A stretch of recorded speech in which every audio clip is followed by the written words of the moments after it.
melihat Tuhan kok digebukin gitu, ya, Tuhan kok disalib misalnya, kok menjadi di mana pemahaman kecerdasannya itu kan menjadi jangan-jangan bukan seperti itu.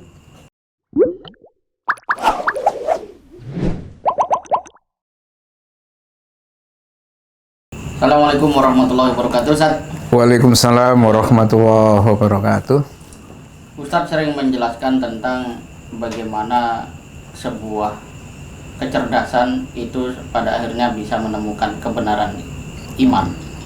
Dan pada saat itu terjadi, biasanya orang secara radikal langsung mengubah keyakinannya. Itu dalam konteks sekarang mu'alaf yang ada di Eropa itu masuk Islam justru karena mereka menemukan kebenaran. Tapi sisi yang lain, banyak suku-suku pedalaman ya, yang ada di Indonesia misalnya, tentu mereka juga terbatas referensinya, bahkan mungkin tidak mengenal apa itu logika, pemikiran. Tapi kenapa mereka juga bisa masuk ke dalam Islam? Nah, sebenarnya antara iman dengan logika itu posisinya di mana? Apakah logika menemukan iman, atau iman itu menuntun logika, atau dalam konteks tertentu keduanya ini menjadi sebuah pasangan yang tidak bisa dipisahkan? Seperti itu, Ustaz. Wih, ini pertanyaan yang luar biasa ini. Saya kira di Indonesia tidak banyak yang bertanya seperti ini. Ya, tapi baguslah ya. Tadi saudara Imam menyatakan bahwa memang banyak sekali para mu'alaf yang ada di Eropa maupun di Amerika itu menemukan Islam dengan kecerdasannya, ya, dengan kecerdasannya. Terutama memang seperti yang saya katakan, kecerdasan yang tidak terbebani. Dan itu juga bisa berarti sebaliknya. Jadi ketika kecerdasan itu meningkat dengan pesat, maka ketika orang ini memiliki iman tradisional yang tidak memenuhi syarat-syarat untuk diikuti oleh kecerdasannya, maka dia kemudian bisa menjadi agnostik. Ya, dia kemudian bisa menjadi ateis. Jadi banyak sekali contohnya ini. Misalnya, satu platform umum bisa dikatakan bahwa Tuhan itu Maha Kuasa. Itu hampir semua logika, hampir semua pemahaman budaya apapun, baik yang tradisional maupun yang sangat canggih, itu yang menerima adalah ketika Tuhan itu Maha Kuasa. Tuhan itu Maha Menciptakan. Nah, tiba-tiba misalnya ketika orang ini, misalnya katakanlah dari agama-agama yang seperti itu ya, melihat Tuhan kok digebukin gitu, ya, Tuhan kok disalib misalnya, kok menjadi di mana pemahaman kecerdasannya itu kan menjadi jangan-jangan bukan seperti itu.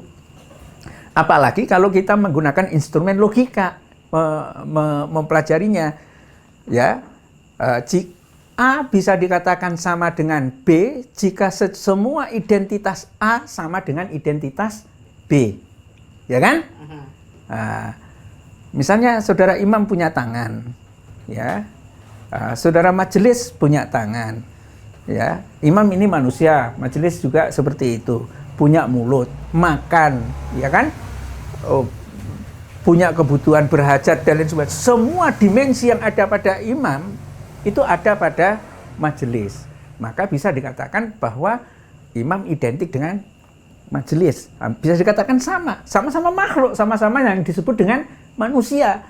Kalau orang kemudian dibawa kepada satu kesimpulan misalnya, Yesus itu makan, Yesus itu bernafas, Yesus itu juga lelah, Yesus juga ngomong dengan mulutnya, Yesus juga beol misalnya kan, dan sama dengan persis manusia, kemudian dikatakan, ente memang manusia, tapi kalau Yesus Tuhan misalnya, itu kan menjadi tidak, logikanya gimana kan begitu. Nah, biasanya orang-orang yang tidak terbebani dengan berbagai kepentingan, biasanya dia tidak bisa menerima konsep tentang seperti ini. Terlebih lagi, misalnya di dalam kitab sucinya, Yesus tidak mengatakan bahwa aku itu Tuhan misalnya. Dan betul-betul terverifikasi ini. Tidak pernah bisa ada orang yang bisa menemukan pernyataan di dalam Bible yang mengatakan bahwa aku ini Tuhan, kata Yesus, dengan direct speech-nya, dengan pernyataan langsungnya itu tidak ada. Ya, itu satu hal gitu. Nah, kembali kepada pertanyaan besar ya, apakah memang kecerdasan itu bisa menemukan atau iman bisa melahirkan satu kecerdasan? Karena terbukti juga bahwa masyarakat tradisional ya, bukan mu'alaf yang cerdas, yang akademisi, tapi mu'alaf orang-orang suku-suku tradisional. Tampaknya saudara kita ini, Mas Imam ini pernah ke berbagai tempat ya di suku-suku terasing ya, termasuk di Togutil di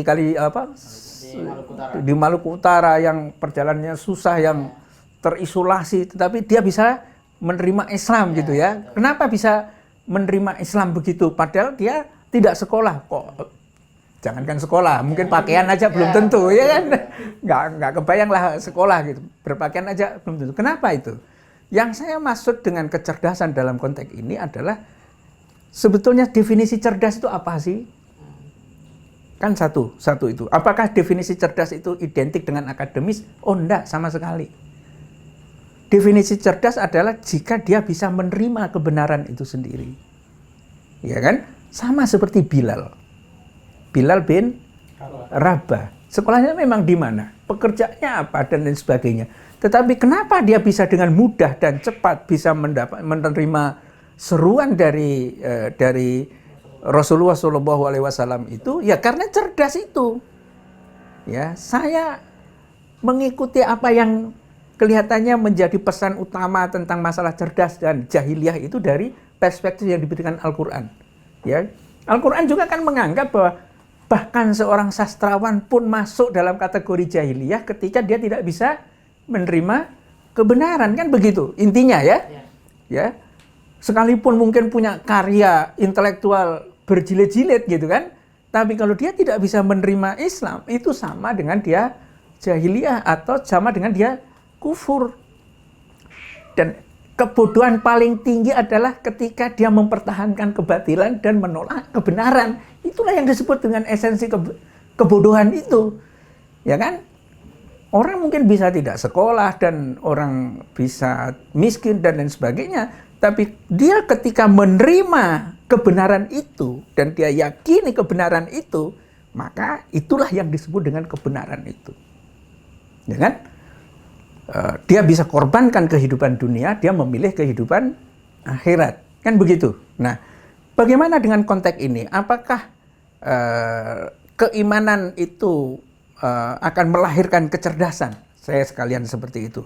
Atau memang kecerdasan itu bisa melahirkan keimanan itu? Sebetulnya dua instrumen ini itu persis kalau digambarkan dalam filsafat perennialis itu dikatakan seperti dua sisi dari satu mata uang yang sama. Ya. Yang disebut dengan kecerdasan itu adalah jika dia menerima kebenaran itu. Yang disebut dengan keimanan adalah jika ya dia mempercayai kebenaran itu, kan begitu, sama gitu loh.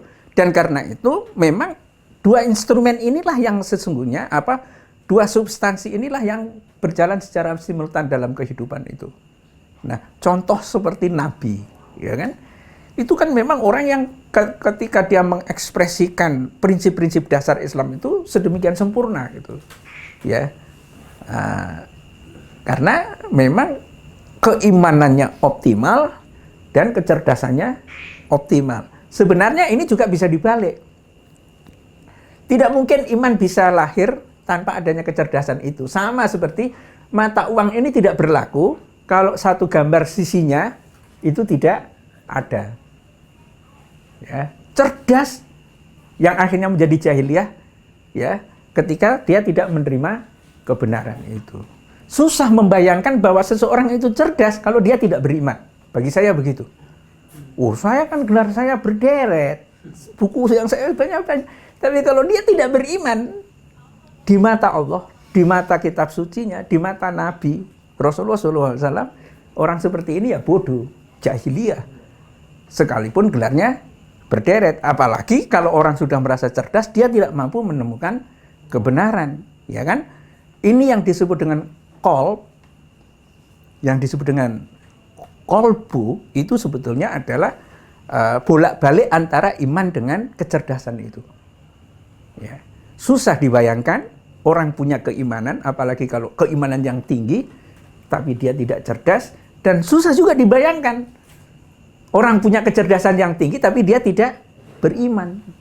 Ya. Ini dari sumber yang sama itu, tauhid itu, ya kan? Iman mendifferensiasikan sebagai abid, intelektual kalau direvasikan menjadi khalifah Allah di muka bumi itu. Jadi tugas utama inilah yang merepresentasikan ya kita ini beriman dan cerdas itu. Yakni apa? Menjadi hamba Allah, ya, menjadi Abdullah, dan yang kedua menjadi khalifah Allah di muka bumi. Nah, akhirnya kepada kita semua, kita sebagai orang-orang muda itu, ini kan perspektif tentang kecerdasan, ini kan bermacam-macam, ya kan? Apakah kita ingin mempunyai perspektif kecerdasan hanya dibangun dengan studi akademik kita, ya? Menurut saya nggak cerdas, menurut saya. Orang kebanyakan sekarang itu menurut saya nggak cerdas. Kenapa? Dia menghabiskan uang sedemikian banyaknya, menghabiskan potensi, waktu, kesempatan, energi, dan lain-lain, hanya sekedar untuk menumpuk uang. Ya kan? Setelah dia mati, kan mengumpulkan duit itu kan butuh waktu bertahun-tahun ya. Ya, ini kalau dalam jalan yang normal ya, butuh bertahun-tahun. Kalau jalan mencuri, jalan korupsi, ini dua persoalan yang berbeda ya. 30 tahun mengumpulkan duit hanya paling-paling mendapatkan satu rumah, ya kan, satu mobil, dan lain sebagainya. Setelah itu pensiun. Ketika usia-usia 60 tahun, banyak penyakit sudah mulai datang, ya kan? Setelah 70 tahun, tinggal semua penyakit sudah datang, tinggal satu aja yang belum datang, kan begitu kan biasanya kan? Malaikat maut kan, ya. Setelah itu mati. Loh, ngapain diberi potensi sedemikian banyak hanya untuk itu? Ini menurut saya adalah kebodohan. Ya kan? Akan lebih cerdas kalau manusia hidup itu mengekspresikan sifat-sifat ilahiyah kepada sesama umat manusia. Apa jadinya? Jadi khalifah Allah di muka bumi. Inilah penggunaan intelek itu menjadi sempurna. Karena tanggung jawab kita itu menjadi sangat luas. Ya, khalifah Allah di muka bumi. Ya, kalau hanya sekedar mengumpulkan duit, ya sudahlah. Ini kan pernah terjadi anekdot. Ya, ada orang Barat ke India, melihat orang India itu mancing, gitu kan? Mancing kan begitu kan, dengan malas-malas. Orang Barat ini sebagai seorang pekerja keras, kalau dia itu tertawa, orang India, ente ini gimana, ngapain mancing, males-males begini, gitu kan? Mau kalian itu belajar yang keras, gitu kan? Belajar keras, kumpulkan duit, ya kan? Setelah itu bisa dapat rumah, dapat macam-macam, kemudian berlibur, dan barulah kemudian mancing, gitu. Orang India kemudian mentertawakan orang Barat itu. Orang Barat ini kocak gitu, bodoh amat gitu kan. Loh, kalau hanya untuk mancing ngapain harus capek-capek seperti itu kan begitu. Itu ilustrasinya persis menggambarkan kehidupan umat manusia di dunia ini. Ya, setiap subuh kita, kalau zaman dulu keretanya itu padat, ada orang yang sampai duduk di atasnya, bahkan sampai ada yang menjadi korban hanya untuk memenuhi kebutuhan. Wah, saya harus bekerja dan lain sebagainya. Ngapain? Ya kan? Apalagi dengan adanya undang-undang sekarang, cipta kerja yang sudah jelas bahwa nasibnya akan bisa ditakdirkan oleh hari ini. Kalau orang gajinya misalnya UMR, bisa dibayangkan 30 tahun yang akan datang seperti apa. Ya kan? Kan lebih baik menjadi khalifah Allah di muka bumi. Ya, takdirnya itu belum begitu jelas. Ya enggak? Artinya kita berimprovisasi. Ya mungkin kita bisa menjadi khalifah, kita mungkin bisa jadi presiden. Karena menjadi presiden itu bukan persoalan susah. Ya kan? Tasnya aja dibawa, pidatonya aja dibikin. Ya kan? Ya ngomongnya gitu-gitu aja kan begitu kan? Kita bisa juga kan begitu. Bukan hal yang luar biasa menjadi gubernur. Ya begitu-gitu aja kan.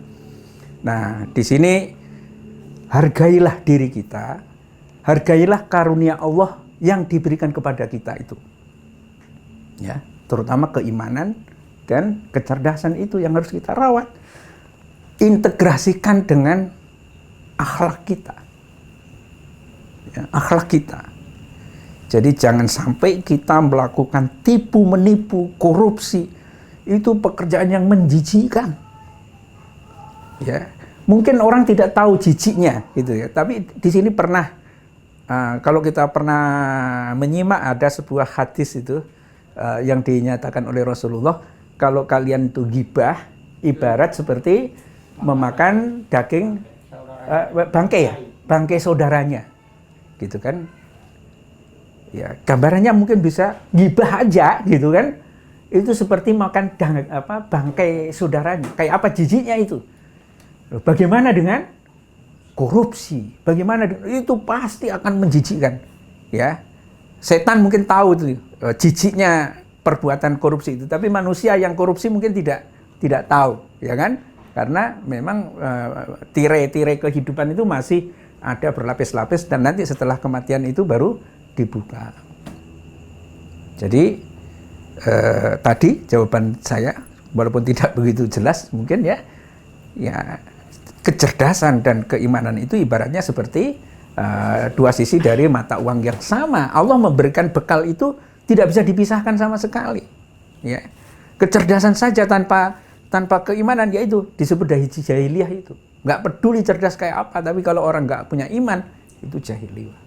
Ya, dan inilah cara ketika kita mengikuti prinsip-prinsip Islam yang jelas itu, maka terjadi akumulasi kecerdasan dan keimanan itu terus-menerus, ya, diimplementasikan untuk memimpin umat di seluruh dunia. Insya Allah. Billahi taufiq wal hidayah. Assalamualaikum warahmatullahi wabarakatuh.